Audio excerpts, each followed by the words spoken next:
We're here today to announce 3 separate cases highlighting the ongoing threat posed by Chinese economic espionage and research theft in the United States. First, the arrest today of a Harvard University professor for lying about his participation in a Chinese foreign recruitment program.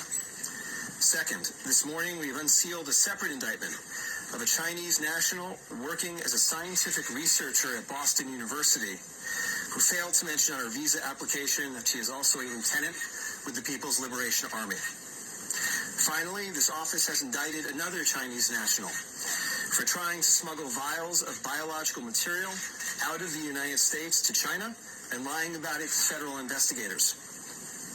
That defendant, whose entry to the United States had been sponsored by Harvard University, was a cancer researcher at a lab at the Beth Israel Deaconess Medical Center.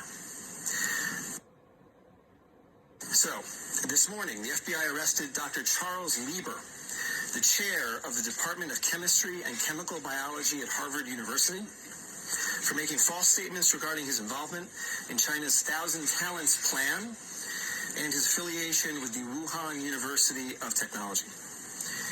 The complaint alleges that Dr. Lieber signed a contract with the Chinese university in Wuhan and was paid up to $50,000 per month, plus up to $158,000 in living expenses, and awarded more than $1.5 million to set up a research lab at the Chinese school and work there on researching nanotechnology. Lieber also joined China's Thousand Talents Plan, according to the complaint, a Chinese government-run program designed to entice scientists and researchers in the United States to share their research expertise with China. At the same time, Dr. Lieber was receiving U.S. grant funds from the Department of Defense and the National Institutes of Health. National Institutes of Health spends up to $39 million a year funding medical research in the United States. Those programs required Dr. Lieber to disclose if he was working with, including receiving funding from, any foreign power. When questioned, Lieber hid his involvement with the Chinese entities, including specifically disavowing any connection to China's Thousand Talents Plan. Meanwhile, based on the complaint, it appears that China paid Lieber hundreds of thousands of dollars over the years for his involvement with the Chinese entities and for his work on research for Chinese gain. Also today, a federal grand jury indicted Yanqing Ye, a Chinese national, with lying on her J-1 visa application, making false statements to Customs and Border Protection, conspiracy, and being an unregistered agent of the People's Republic of China. According to court documents, Ye is a lieutenant in the People's Liberation Army. But she concealed her military connections while employed as a researcher at Boston University's Department of Physics, Chemistry, and Biomedical Engineering Center for Polymer Studies. The indictment alleges that a colonel in the People's Liberation Army and other military officers from the Chinese National University of Defense Technology gave Ye numerous assignments while she was in the United States, such as conducting research, assessing U.S. military websites, and sending documents and information back to China. In April 2019, Ye was questioned by customs officers at Logan Airport on her way to China. According to the indictment, she lied about her involvement with Chinese military projects.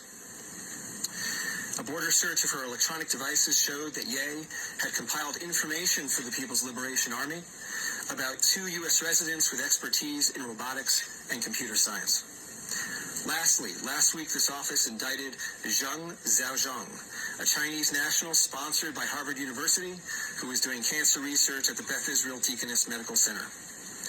Zheng was charged with attempting to smuggle to Beijing vials of biological material, along with other research materials that he had stolen from the lab at the Beth Israel, where Zheng was working on cancer cell research. Before he boarded his flight, customs officers discovered 21 vials of biological material in a sock in his baggage.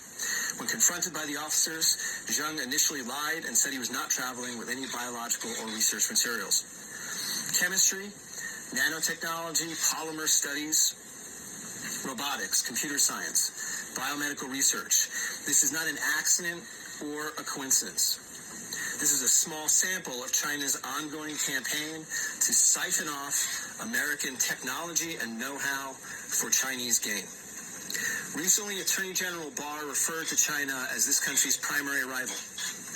Similarly, FBI Director Chris Wray recently told Congress that right now there is no country that poses a greater counterintelligence threat to the United States than China. Through the use of not only traditional intelligence officers, but academics, researchers, its own private citizens, China is engaged in a massive, long-term campaign to steal U.S. research and technology for its own uses. As demonstrated by these cases, on the academic side, the Chinese government uses partnerships and exchanges with U.S. schools and research institutions to access cutting-edge research and equipment. Obviously, most visiting Chinese academics and researchers are here to work in good faith in U.S. institutions, but some of them are not. Some number have been incentivized by the Chinese government, either through the use of money or other means, to gather U.S. research and smuggle it back to China. Because of the sheer scope of this threat, a year ago, the Attorney General created the China Initiative at the U.S. Department of Justice, designed to prioritize and aggressively prosecute Chinese economic espionage and theft of intellectual property. The cases we are announcing today are part of that effort. Boston is an especially attractive target for this kind of exploitation, and universities and research institutions and tech companies in this area must become sensitized to this threat. Our community benefits greatly from the diversity and talent of international visitors and our partnerships with foreign institutions.